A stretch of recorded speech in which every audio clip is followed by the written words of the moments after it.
Well, we're going to continue on in our walking through the last week of Jesus' life. Today we come to Wednesday. Oh wait, maybe it's not Wednesday when you're what? Oh no, I mean it's Wednesday of the last week of Jesus' life.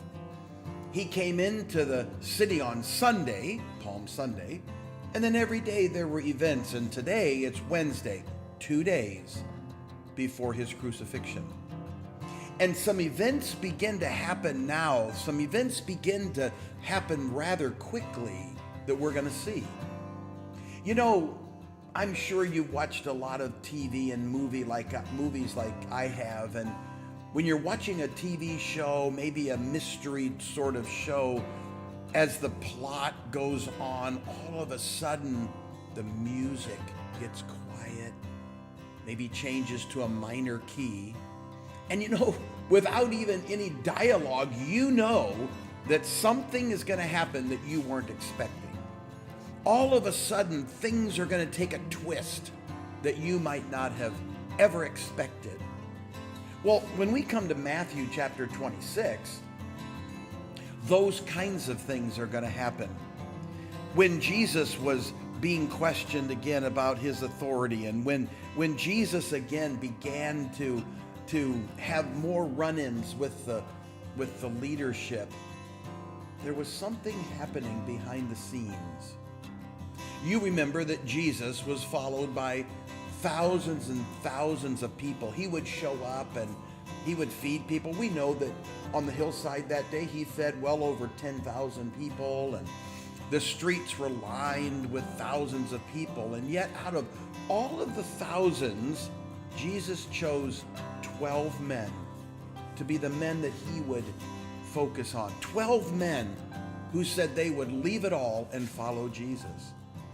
Among those 12, a name has lived in history as the one who would be the betrayer.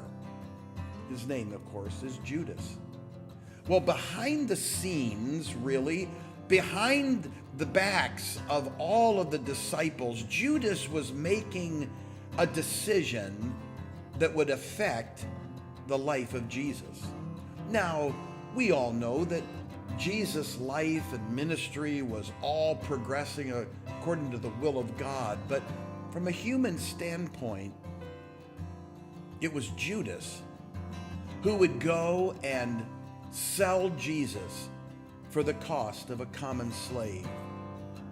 You know, if you were to read the passage, you'd find something, I think, rather interesting as you understand why Judas would do what he did. The gospel records tell us that Judas was the treasurer. He held the money. He was the one who dictated, so to speak, where it went. Well, there was an event that happened that really set Judas off. A woman came and anointed Jesus with an ointment that the Bible only describes as very expensive. Some have suggested that it might have been an inheritance. Some suggested that it would have been extremely expensive even in our day and age. And this woman broke it and anointed Jesus.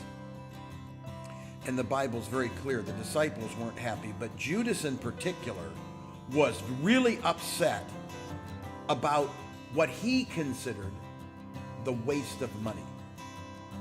Well, it was right after that event that he went to the Pharisees and to the leadership of the Jews and said, okay, I'll sell Jesus. Give me 30 pieces of silver. For 30 pieces of silver, the cost of a common slave, Judas was willing to sell out the Savior of the world. You know, today, life isn't a whole lot different. There are people who go to church, people who pick up a Bible to read, people who would pray, but they really are infiltrators and not really a part of the family. There are people today, maybe you are watching today, and you're really one of those people who your heart has never been changed. You have never genuinely trusted Christ. You're just a part of the group. Now you look really good. Judas looked really good. The other 11 never suspected Judas to be the kind of cold and calloused-hearted person that he turned out to be. But that's what he was all the while. And when it comes right down to it, our true heart comes out. When Judas was willing to sell Jesus for 30 pieces of silver, which really wasn't a lot even in his day, it wasn't going to set him up for life. It wasn't going to last for very long. He was so hateful to Jesus. He was willing to take such a sum to be able to get rid of the one who he never could genuinely love. There are others like the 11 who we're going to see in some subsequent studies who, they loved Jesus and they would have never done what Judas did. But they still were pretty unaware of what was going on. Well, as every year, as every month, as every day rolls on, do you remember what we've been saying? Jesus is coming again. And we've been hearing that for well over 100 years in our country. All of my Christian experience, I can remember preachers and pastors and evangelists telling me that you better be ready, Jesus is coming. Well, that's been a long time, and he still hasn't come. Jesus told the disciples in the first century to be prepared because he was coming. I suspect that some of us have become pretty unaffected by that message anymore.